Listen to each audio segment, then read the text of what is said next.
Bonjour à tous, je suis Anthony Roux d'Ankama. Ici vous êtes dans les studios d'Ankama. Et pour la première fois, on va essayer de vous présenter, enfin on va vous présenter le jeu Cross Maga. On voulait vous faire une petite démo du projet et un tout petit tour de l'équipe. L'idée c'est de vous montrer un petit peu les grands changements, puis vous annoncer aussi la date de sortie, d'en profiter pour vous annoncer que le jeu sortira le 11 octobre. Et on a hâte de vous voir y participer, y jouer. Donc on fait un tout petit tour des bureaux, on passe par l'équipe et après on va aller faire un combat avec mon adversaire et ami de toujours, Camille. Donc une petite visite des studios comme promis. Pour ceux qui ne connaissent pas Ankama ou qui ne sont jamais venus, je suis sûr que ce n'est que partie remise. Ici vous avez le shop et on n'a pas à aller très loin pour aller découvrir l'équipe de Cross Maga parce qu'en fait on est juste au niveau de l'accueil. Donc on s'est installé là il y a environ une petite année pour se concentrer sur le projet. Donc voici l'équipe avec Guillaume et Loïc qui sont plus du côté com marketing. Camille qui va m'affronter tout à l'heure, qui est dans son, devant son bureau. Moi je suis là juste derrière et on se situe au niveau des développeurs. Donc vous avez Lim, Paul, le surfeur, Poup et Harry Coder là-bas qui est là pour mettre un peu de magie dans le jeu. Derrière vous avez Adrien, c'est pas une énorme équipe. Comme vous pouvez le constater. Adrien qui travaille beaucoup sur le modèle économique. Poulet qui est sur les décors à côté de Sébastien et Victor qui nous font des FX, comme vous allez le voir tout à l'heure dans le jeu, absolument magnifique. Et notre ami Florian qui travaille sur le portage du jeu sur iOS pour la tablette. Dans le fond, vous avez des gens ouais, c'est pas les plus sympas, qui s'occupent des interfaces, donc avec Esk qui est un des directeurs artistiques de la société, et Frano qui est son fidèle, on peut dire, Frano. Donc Frano est en train de travailler des beaux boutons, des belles icônes pour l'historique. Donc voilà, on s'est installé dans la salle de réunion pour faire notre petit match avec Camille. Et puis voilà, on s'installe et puis on joue, on est parti. Très bien, donc rentrons tout de suite dans le vif du sujet. Pour tous ceux qui connaissent un petit peu Cross Maga, vous allez voir qu'on a fait énormément de modifications ces derniers mois, on n'a pas chômé. À commencer par les interfaces du jeu, et puis comme vous l'avez vu sur certains screenshots, les décors directement en combat aussi qui ont beaucoup bougé.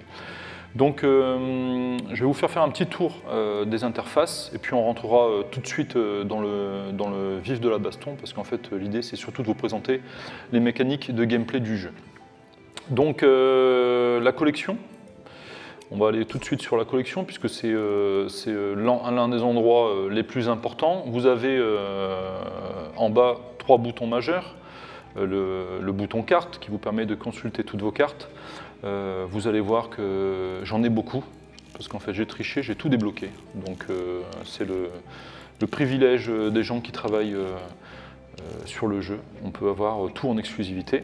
Vous avez un bouton deck, c'est ici, je vous montrerai rapidement tout à l'heure aussi, c'est ici que vous allez créer votre deck et que vous allez élaborer vos stratégies. Et puis un bouton offrande, c'est une surprise, je vous montre ça en détail juste après. Donc comme vous le voyez en haut, vous allez pouvoir filtrer comme vous le souhaitez vos cartes. Si vous ne voulez voir que les cartes Yop, eh bien très bien, il suffit de cliquer sur l'onglet Yop, les EK Flip. De la même façon, je pense que pour ceux qui connaissaient un petit peu le jeu au moment de l'alpha, vous allez voir qu'on a changé tous les designs de cartes également. On voulait quelque chose de plus clair, surtout entre les cartes invocation, comme vous les voyez là, et les cartes de sort. Donc on a vraiment fait beaucoup de tests. Je pense qu'on a notre ami que je vous ai présenté tout à l'heure, Esk, qui commence à péter un plomb au bout de 8 ou 10 essais.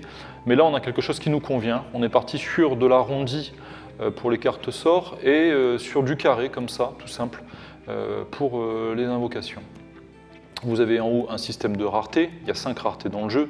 Commune, peu commune, rare, cosmique, infinite.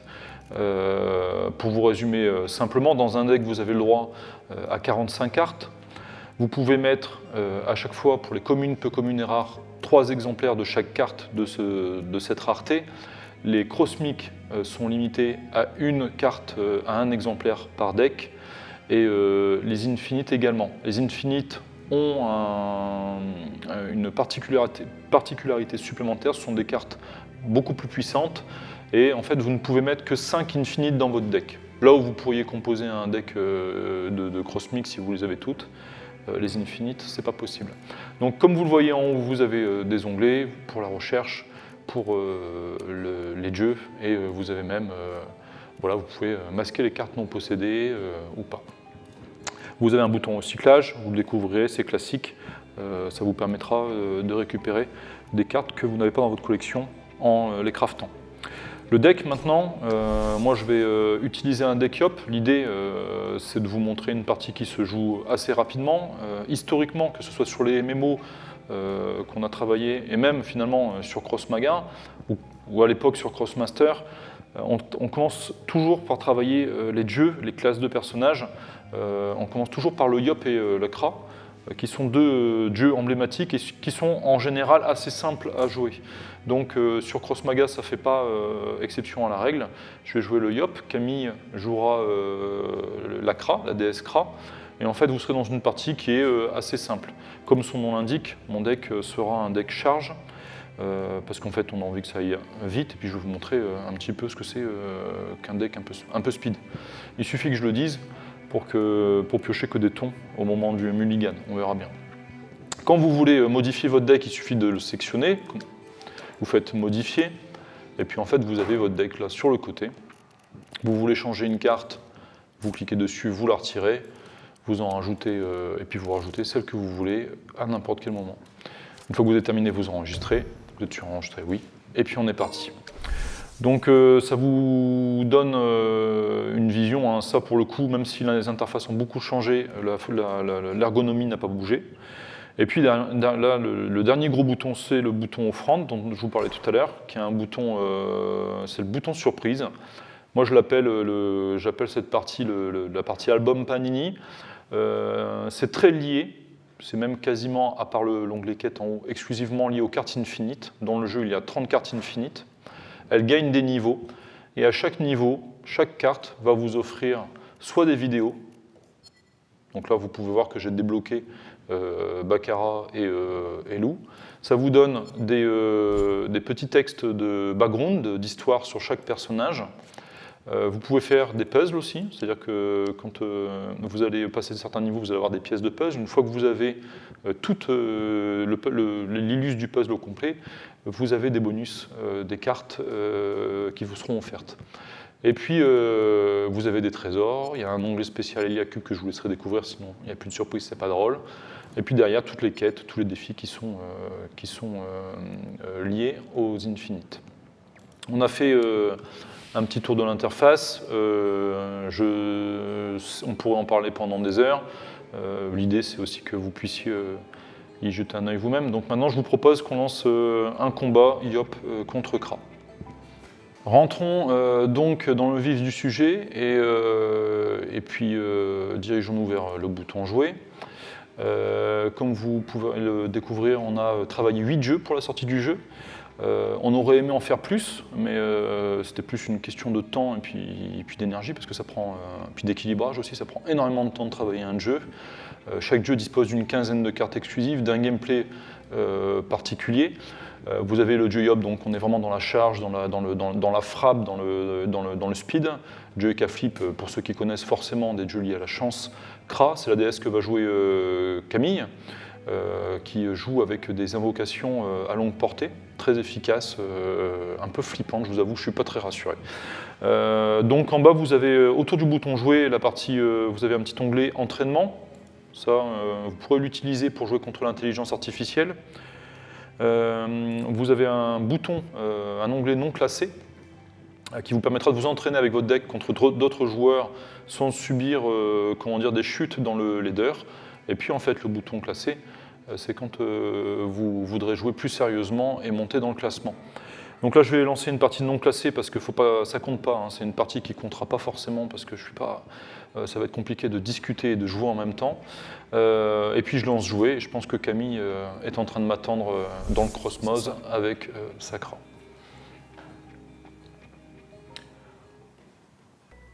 Alors, ce qu'il faut savoir aussi en introduction, c'est que Crossmaga, on l'a prévu pour une version PC Mac qui sera testable très très bientôt. Et on aimerait en faire aussi, le porter aussi sur tablette et mobile. Donc là, j'ai, comme tout à l'heure, pas fait une bonne pioche, donc on va se lancer dans le mulligan, en espérant avoir quelque chose d'un peu plus speed pour commencer. Bon, c'est pas mieux, c'est pas grave. C'est à chaque fois qu'on va faire une vidéo, ça va se passer comme ça. Donc vous avez vu à quel point on a changé. Je prends un petit peu de temps pour vous expliquer. Je passerai mon tour juste après. Désolé Camille pour l'attente. Vous avez vu qu'on a changé vraiment énormément de choses. On a changé les cartes, on a changé le décor. Et puis en fait pour ceux qui avaient testé en alpha, vous allez découvrir ce qu'on appelle nous les prismes. Il y a 3 types de prismes différents. Les prismes PA, ici présents, les prismes fléau, les petites boules noires à pic, et le prisme piocher une carte. Ces prismes, on les a ajoutés parce qu'on voulait accélérer les parties et puis rajouter du fun aussi. Donc je passe mon tour, je laisse Camille jouer pendant que je continue mon explication.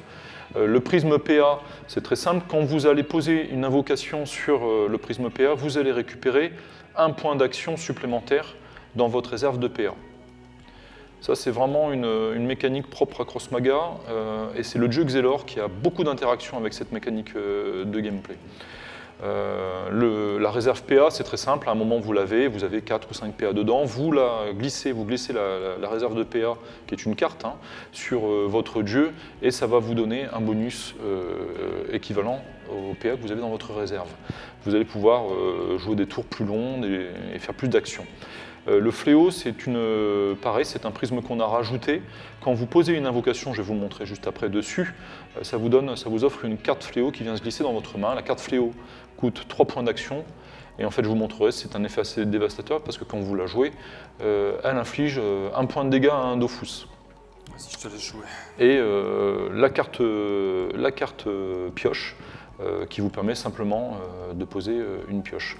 Donc vous allez récupérer vos prismes en posant vos invocations dessus, et si vous avez de la chance parce que votre adversaire défend mal ou alors qu'il n'arrive pas à poser de créature, vous pouvez également récupérer les siennes si vous arrivez au bout. Pardon.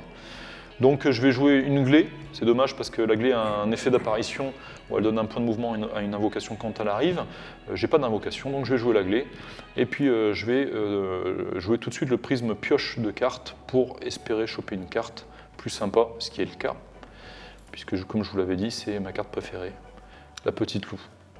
Vu que je l'aime bien aussi, donc je vais récupérer une carte aussi et en profiter pour faire un peu mal à sa glée. Donc voilà, Camille joue une Kra, comme on vous le disait tout à l'heure, c'est une classe de personnage, enfin pardon, c'est le dieu qui est vraiment réservé à la portée. Toutes ses invocations, enfin on va dire toutes les invocations, ont de la portée et c'est quasiment les seules. Elle tire à distance, donc comme vous le voyez sur Clarabine, la portée est de 1-2, c'est pas énorme, mais on va en voir d'autres beaucoup plus efficaces. Donc moi je vais jouer loup parce que c'est ma copine. Je vais choper ici, je vais la jouer sur un prisme de PA. Et je vais activer un prisme chez Camille pour lui voler parce que je suis un petit coquin. Hop, donc je chope ça. Vous allez voir en bas le prisme ici de PA que j'ai ramassé avec loup qui est apparu, qui m'a donné un plus 1 en bonus, et celui de Cam, donc ça me fait plus 2. Et puis je vais en profiter pour jouer également un tome la classe, histoire de rusher un poil. Je passe mon tour. Puis c'est à Camille de jouer. Et je suis bien embêté.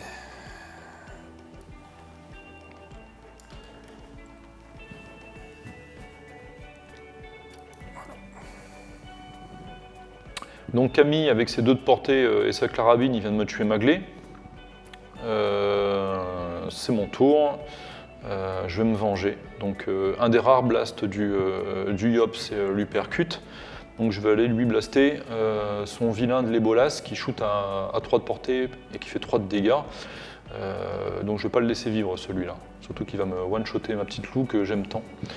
Donc comme un des grands concepts de Cross Maga, c'est vraiment de jouer ces cartes et de leur donner vie sur le terrain de jeu. Le terrain, en fait, c'est simple, il faut arriver au bout des lignes adverses et il faut casser 2 vrais Dofus à l'adversaire. Pourquoi des vrais Dofus? Parce qu'il y en a 5, 3 vrais, 2 faux. Excusez-moi, je finis mon tour et puis je continue l'explication. Donc, je vais même le passer mon tour. Donc, comme vous le voyez chez moi ici, je sais où sont mes 3 vrais Dofus. Les Dofus sont les coquilles vides qui sont ici. Je ne sais pas où sont ceux de mon adversaire. Donc, vraiment, la partie, c'est très simple. Il faut arriver au bout. Chaque Dofus, vrai comme faux, dispose de 5 points de vie. Si je les casse, si je viens à bout des 5 points de vie, je les révèle. Bon, Camille vient de me faire un sale coup de Trafalgar, donc on va en parler 5 minutes. Voilà. Il vient de poser Gruffon, qui est un petit salopard. Quand il apparaît, il a une chance sur 2 de dévoiler mes Dofus. Donc Camille vient de le faire, il est tout content, j'ai entendu rire. Donc maintenant, il sait où se trouvent mes vrais Dofus, mes faux Dofus. Et il va pouvoir placer ses invocations en fonction. Bon, clairement, c'est pas sympa.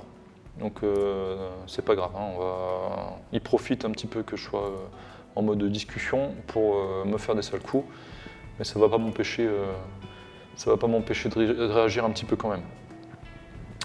Donc là, je viens de poser mon ami Sonosino qui à l'apparition fait charger une invocation. Je viens de faire charger Lou, qui va aller foutre une claque au Dofus qui se trouve en face d'elle. Je vais en profiter pour faire charger également Tom la classe de 2 cases. Comme ça, quand je vais passer mon tour et qu'on va passer en mode phase de combat, ils vont jouer leur tour normal et on devrait pas, je suis sûr qu'on va faire un peu de dégâts en face de nous. Donc voilà, comme je vous le disais tout à l'heure, les Dofus sont 5 points de vie chacun. Lou fait 3, donc forcément elle fait tomber à 2, et en faisant 2, Tom la classe fait tomber le Dofus adverse à 3.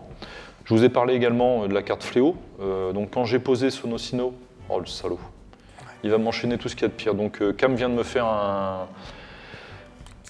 une flèche tempête, mais il n'est vraiment pas cool. Donc une flèche tempête, comme vous avez vu, c'est impressionnant, et j'en profite du coup pour vous dire un petit mot sur la raison du pourquoi du changement du décor.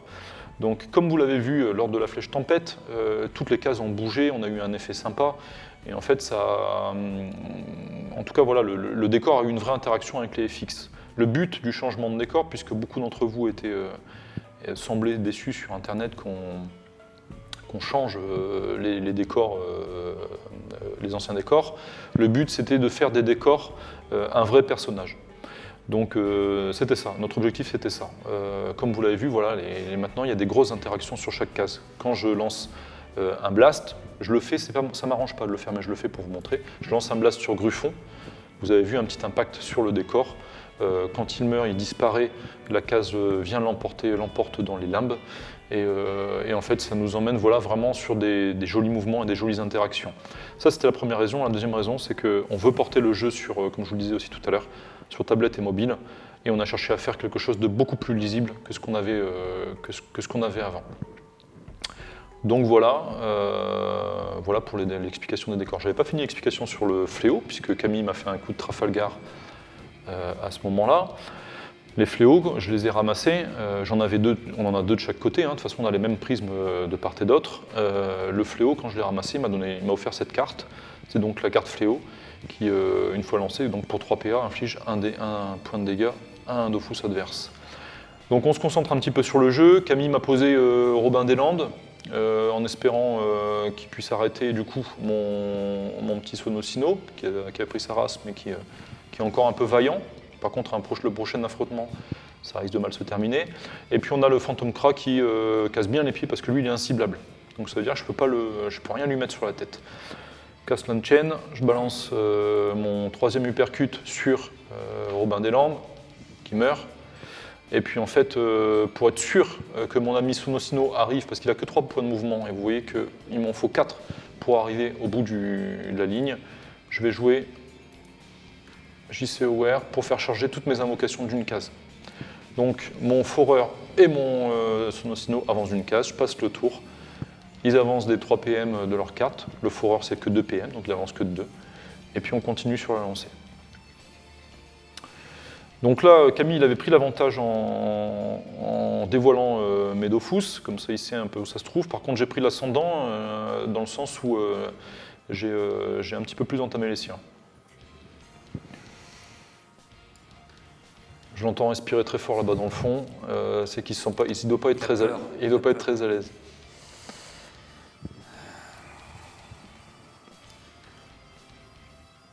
Ah, Eleli. Petite Eleli, pour ceux qui connaissent la série, oh là là, la fille de Pimpin et Évangéline, elle charge d'autant d'invocations qu'il y a adverses qu'il y a sur le terrain. Donc en fait, il y avait 3 invocations adverses, donc les miennes, hein, elle a chargé de 3 cases. Donc, bah tiens, moi je viens de piocher son frère, c'est pas fait exprès, hein, c'est magnifique, c'est absolument dégueulasse, c'est Flopin qui va tuer sa sœur, puisqu'en fait en apparition, il inflige 2 points de dégâts à une invocation. C'est triste, franchement c'est triste. Une de mes cartes préférées, le Grinch, elle est simple, hein, très simple, elle coûte 2 c'est une 1-1, 3 de mouvement, en apparition elle réduit une invocation silence, c'est un pouvoir, la portée est un pouvoir. Donc ce petit vilain de l'Ebolas, je vais le silencer, et en le silençant, je lui retire sa portée. Il ne pourra plus me frapper à distance, et c'est tant mieux parce que j'aime pas ça. Donc je vais en profiter pour mettre un petit blast ici, je passe mon tour. Sonosino va casser un Dofus, ça sera la surprise, c'est un vrai ou un faux. C'est un faux forcément, sinon peut-être qu'il ne l'aurait pas laissé, subir comme ça. Bon là, de toute façon, comme dans tous les jeux de cartes, je ne suis pas spécialement bien parti, même si on pourrait croire que j'ai un avantage. Je ne suis pas super bien parti parce qu'en fait, il y a le card advantage et Camille a beaucoup plus de cartes que moi dans la main. Et moi, j'ai rien de brillant dans la mienne. Donc j'ai rushé au début, j'ai beaucoup parlé surtout, beaucoup ouvert ma bouche. Et j'ai rushé et il ne me reste plus grand chose de bien là, comme vous pouvez le voir. Il me reste du petit, donc il faut que je croise les doigts pour choper quelque chose de sympa. Camille utilise ses fléaux pour entamer mes Dofus. Et puis son infernal Phantom Kra se rapproche inéluctablement sans que je puisse faire grand chose. Ça m'arrange pas non plus. Une deuxième glé, c'est pas grave. On va faire ça. Qu'est-ce qu'on va faire en fait? Je sais pas ce qu'on va faire. Je suis un peu perdu. Je me tais 2 secondes pour réfléchir. Allez, on y va. Tant pis, je fais du sacrifice. Une première glé qui va booster mon ami ici. La deuxième là, qui va booster toujours le même. Comme ça, il va se déplacer à 5 cases. Comme vous le voyez, à chaque fois qu'il y a le petit picto vert, c'est qu'on augmente les mouvements. Vous voyez sur la carte, ça s'incrémente. Il est passé de 3 à 5 points de mouvement. Bon, le problème, c'est que c'est une chèvre, il ne va pas aller bien loin. Et je vais achever le Dofus de sa ligne. Bon. Donc là, vous allez, vous avez pu constater, quand j'ai cassé le faux Dofus avec Sonosino, qu'il a disparu. En fait, une invocation qui arrive au bout d'une ligne, revient, et qui a survécu, revient dans votre deck. Ça peut être sympa, surtout sur les infinites. Par exemple, un Flopin. Bon, Flopin, il va pas avoir le temps de retourner dans mon deck. À mon avis, c'est son champ du cygne. Mais un Flopin qui retourne dans votre deck, c'est super parce que ça vous donne une deuxième chance de le piocher. Sachant qu'il est limité, c'est une cross-mic, il est limité à 1 par deck. Vous êtes bien content. Donc là, Camille m'a reposé un archer, celui-là je l'aime encore moins, c'est Guillaume Tella. Il a une portée de malade, alors il coûte cher, hein, il coûte 6, il est 3-3, mais il a une portée à 6. Donc ça veut dire qu'une fois qu'il a passé son tour de mal d'invocation, il va me mettre 3 sur mon prochain Dofus. Et puis là, il continue d'entamer. Donc là, j'ai mis mes 2 glés pour protéger mon Dofus. Je les ai sacrifiés hein, pour tuer son Phantom Kra qui me casse les pieds. Mais ça pue du cul quand même, on peut le dire. Je ne sais pas ce que je vais pouvoir faire, j'ai plus qu'une carte en main, il en reste 5, 6. 6 parce qu'en fait, celui-là, je ne voulais pas présenter et que ça saute. Coup de grâce, c'est une compétence spéciale. Quand il achève une invocation adverse, il y a une action. Là, c'est son action. Son action, c'est qu'il c'est qu'il pioche une carte. Donc voilà, ça craint bien. Je vais continuer avec les Grinch, ma carte préférée, comme je vous le disais. Je vais silencer son Guillaume Tella, donc, qui pourra plus shooter à 6. Ça me permet également de récupérer un fléau que je vais utiliser tout de suite, puisque j'ai rien d'autre à faire. Et soit je joue ça, soit je passe. Donc peut-être que ça va me donner un peu de souffle d'aller choper une carte. Si Camille ne me prépare pas un coup de Trafalgar. Non. Donc flèche chercheuse, très bonne flèche. Pour 2, elle fait un point de dégâts. Si elle tue l'invocation ciblée, elle revient dans la main du joueur. Ici, je crois que j'en ai pas parlé, on a un historique. Alors il est en cours, hein, soyez indulgents. Toutes les icônes sont en train d'être faites, mais en fait on a un joli historique. Qui fonctionne plutôt pas mal. Alors là ça va, je m'en sors dans mon malheur, je m'en sors pas mal. J'ai le Pew aux œufs d'or qui vient d'arriver. Il est super pour 5. À chaque fois que je joue une invocation, je pioche une carte. Donc ce que je vais faire, c'est que je vais le jouer sur mon prisme pioche de cartes, comme ça je récupère une carte. Ensuite, je vais jouer mon Arachne Albinos. Je remonte une carte dans la main quand je la joue. Et puis pour éviter de me faire blaster, je vais faire charger mon Arachne sur son vilain Kra. C'est très sympa.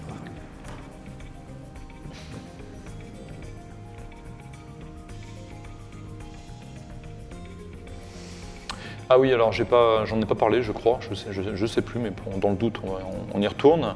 Vous avez vu que j'ai gagné une ligne d'invocation. Et en fait, le salaud, il m'a piqué, il vient de poser loup, il vient de me piquer mon prisme. J'en avais besoin pour aller claquer son Dofus là-bas. Ça, c'est vraiment pas très sympa. Surprise. Oh, et ça, c'est un sale coup de Vachar aussi. Donc, il vient d'utiliser le détournement. Il change de ligne une de ses invocations.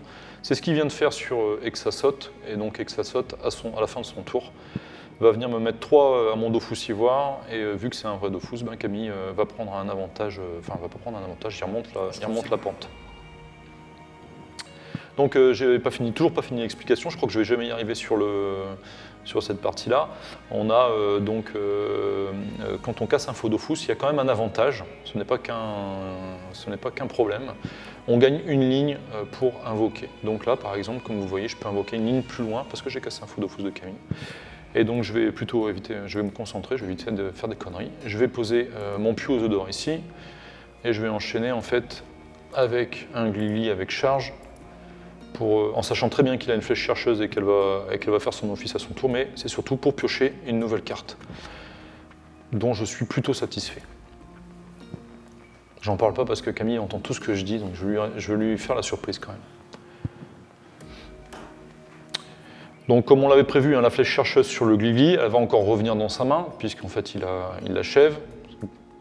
Mais de toute façon, je pense qu'il a fait un deck pour gérer le mien. Donc, un petit peu. Ouais. Donc il vient de poser un autre Grinch qui va forcément silencer mon Pew aux œufs d'or, qui était pourtant un bon ami à moi, mais bon, voilà, je pourrais plus piocher de cartes en invoquant des créatures. C'est pas grave, on va s'en remettre. Je sais pas comment, mais on va s'en remettre.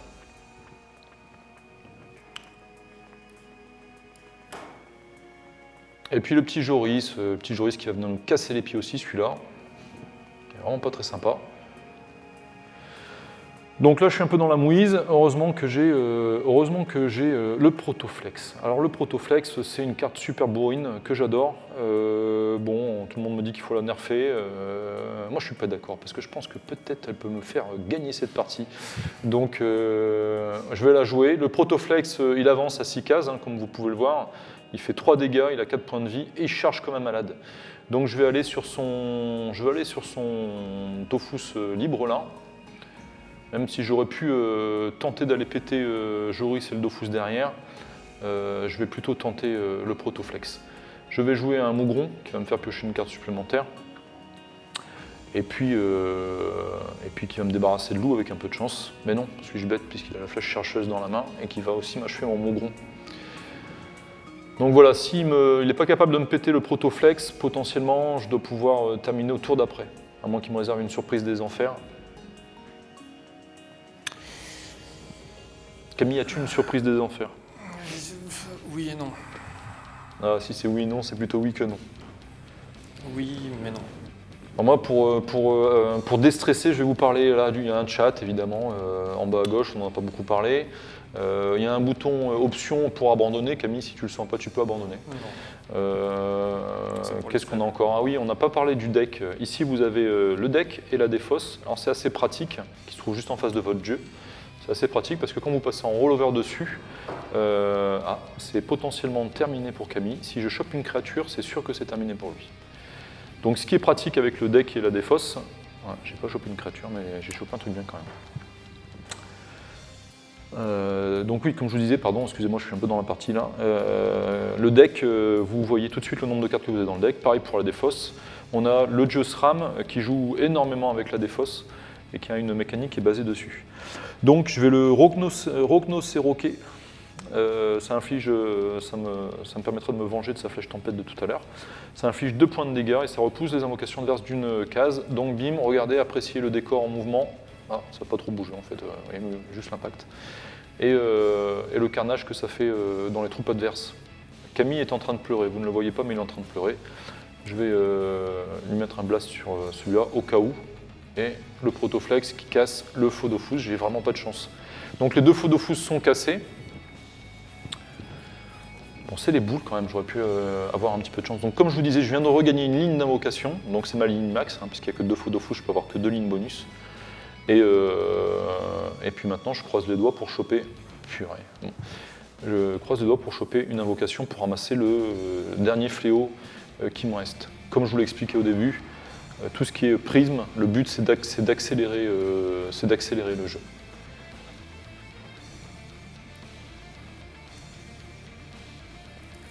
Oh là là, bon là c'est l'abus, hein. On est dans l'abus, là, il est reparti en... Voilà, donc c'est pour terminer, une Baccarat.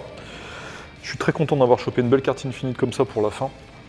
Baccarat est sublime, elle est, en plus je suis un peu amoureux d'elle. 4 PA et 2-4, mais surtout c'est son effet d'apparition qui est terrible. Quand elle apparaît, elle me permet de récupérer les 2 premiers sorts de ma défausse. Donc je vais la jouer sur le fléau pour récupérer le fléau dans ma main.